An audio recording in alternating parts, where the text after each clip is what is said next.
Hi y'all, it's Andrea over at Sewspire.com, and today I am here with recipe 9. We are going to begin crafting the exterior of the My Beautiful Life caddy that we cut out in recipe 8. I will link to all of the segments in this particular project down in the show notes. Before we get started sewing, I would like to share with you Sally's meaning of the word create. You'll remember from the beginning of the month, I selected a new winner for the Create Tea. I am also going to announce the winner for March as well. So Sally wrote to me, "Hi Andrea, I see Sewspire as an opportunity to recreate for myself many items in your videos. I feel compelled with your easy ways of teaching to try all of these new things. After all of these years of sewing, I have finally put a zipper in for the first time. I have made totes, a backpack, a wallet, and a card case, as well as a crossbody bag, all with the help from you. I no longer fear color combinations like I did, and I am confident now to say I made this. So, Andrea, what create means to me is this." And then she spelled out CREATE, and the C stands for confidence in myself, and the R for reassurance, EAT as in eat up as much new knowledge through you as I can, and then the E, enjoy the bounty of my friendship through Sewspire. Thank you so very much.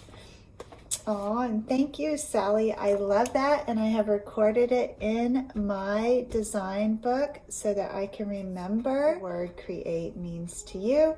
Sally should have already received her t-shirt. I shipped that last week. And I have this month's winner right here. Congratulations, Ellen. I'm going to send you an email.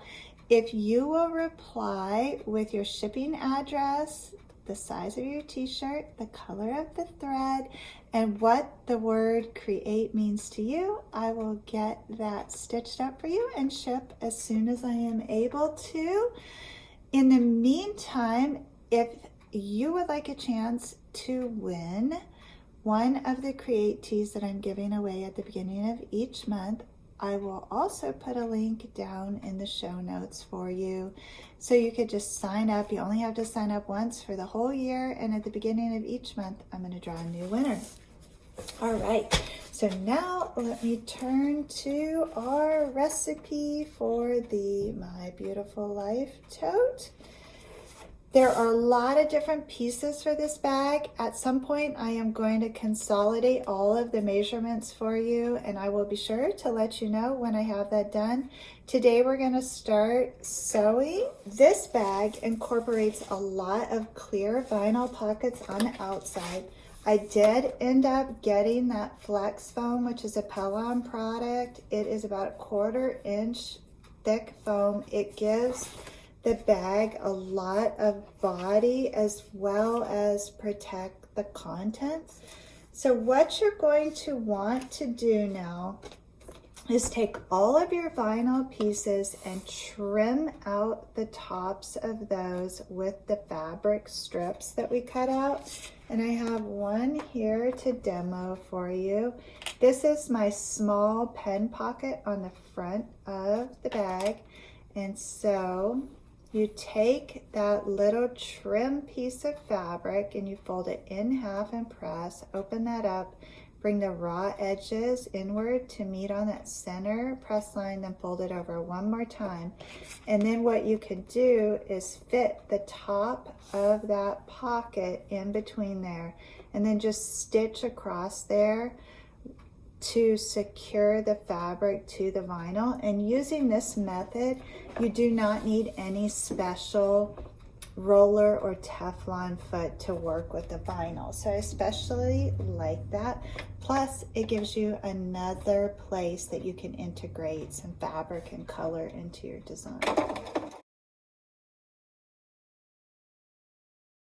So what I've done is taken all of my vinyl pockets and trimmed out the tops of those. And then, as mentioned, I went ahead and backed the exterior body panels with the flex foam. And I did run a couple rows of random stitching across there just to hold that in place. You could quilt the whole thing, it would be stunning. I just did, again, the random stitching, no particular order.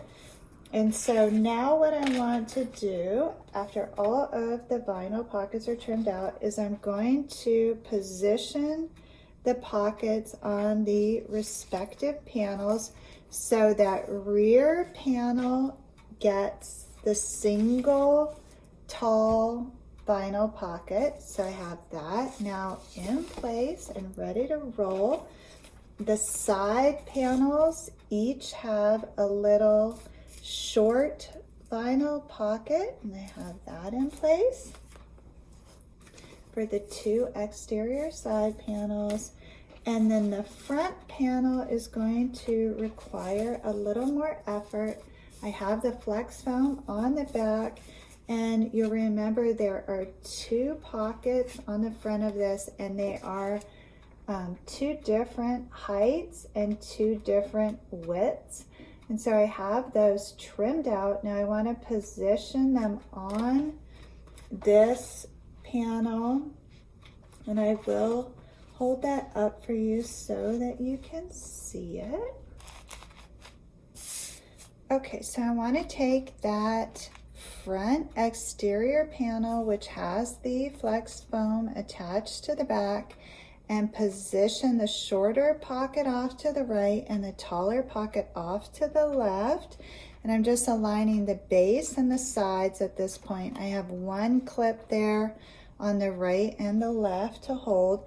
And then I have a little joint piece of fabric there that I pressed and folded in the same way as the pocket trim. The only difference is I'm just going to open that up, and I'm going to use this to cover up that seam running down the center of that panel. And so that's what that looks like. And now I'm going to top stitch down each edge and right down the center to attach those pockets and this trim piece to this.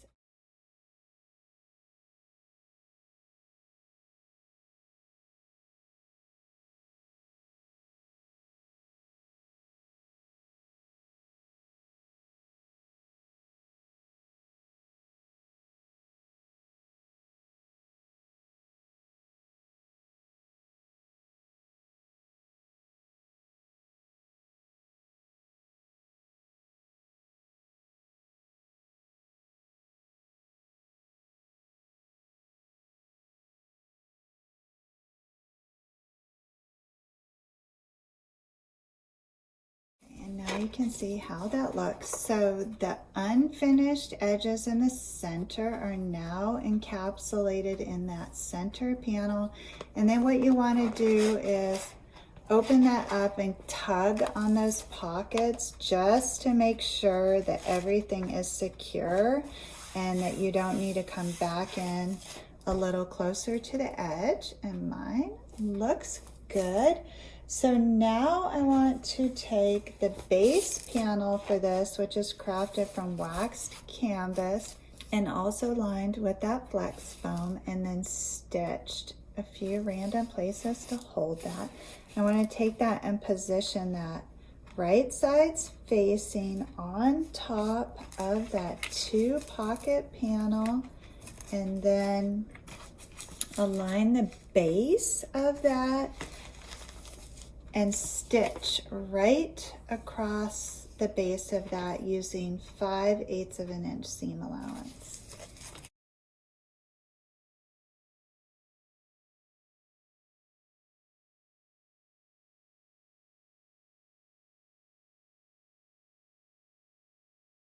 And so that's what it looks like. So the 2 pockets and the base is attached to that. Then I'm going to bring over my rear panel and my side panels. The rear panel has the large vinyl pocket and the side panels have the short vinyl pockets. And I want to position those on the right and the left hand sides, right sides facing. And if you are just joining our creative community, this is called the T method of construction. And then I just want to peek inside of there and make sure the pockets are all going in the right direction and nothing has shifted. And then I'm going to stitch down the right and the left hand sides using the 5/8 of an inch seam allowance to secure the sides to this rear panel.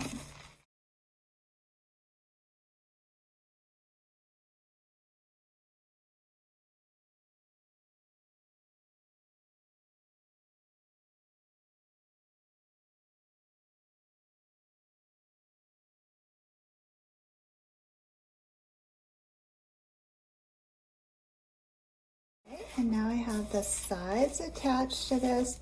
There are a lot of layers here. And so what I'm gonna do now is just come back in and trim that up to about 1/4 inch and just get rid of all that extra bulk. I want to open up the panel with the sides and lay everything nice and flat. And then I'm going to take the panel with the base and position that right sides facing, aligning the base in between those 2 seams there. And what you're going to do now is just stitch seam to seam. So you can feel the seams and you can also use your clips to mark those. So just start on the inside and stitch all the way to the opposite seam, back stitching at the beginning and the end.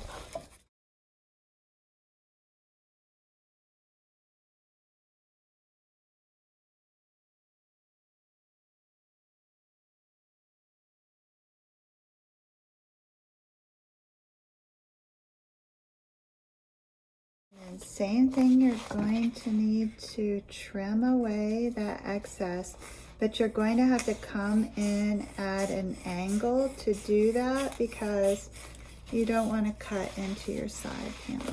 Now you should have something that resembles a large T, hence the name.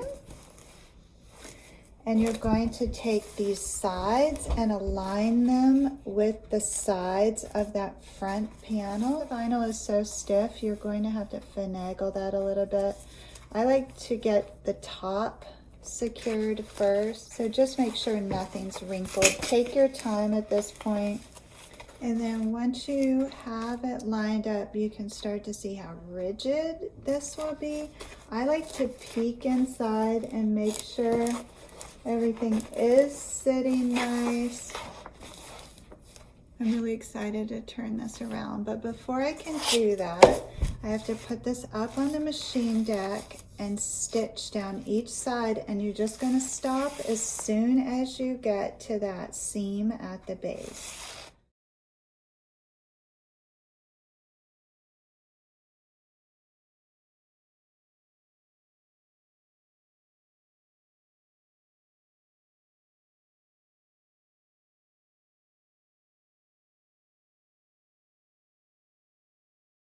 Okay, now the sides are attached. I just want to peel those back and make sure that all of the layers are indeed encased in that seam. And then once you're satisfied with that, go ahead and trim up your edges.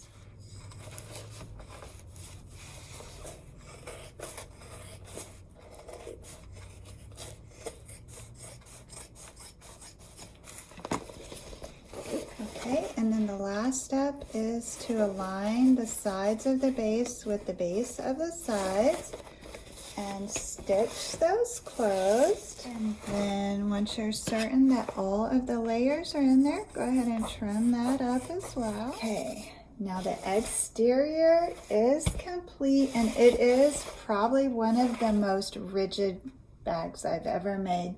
The vinyl with the foam completely stands on its own, no problem there. Now I have to get it turned right side out. And so that vinyl is super stiff. If you have a hair dryer, you could warm everything up and it would turn a little easier for you. All right, and I need a lint roller on the base of this for sure, and for myself as well. But I'm really happy with the look of this, and the stability is amazing. I'm so excited to load it up. In keeping with Sewspire tradition, I want to give you a look through the design book.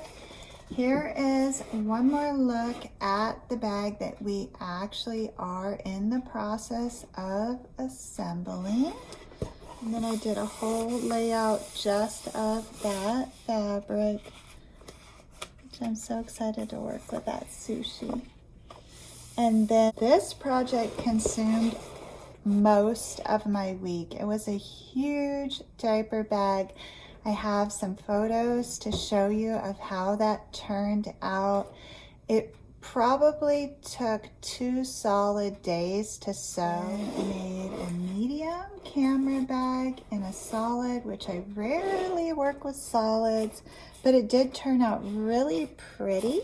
And then I made a miniature planner cover, and it for this week. So I think we're gonna call it quits for today, and we will finish the interior in the next segment and attach the straps, and then I'll be able to load up my beautiful life caddy.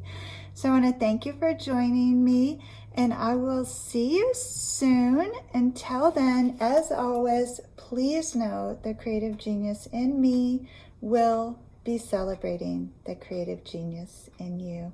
Have a beautiful day, everyone.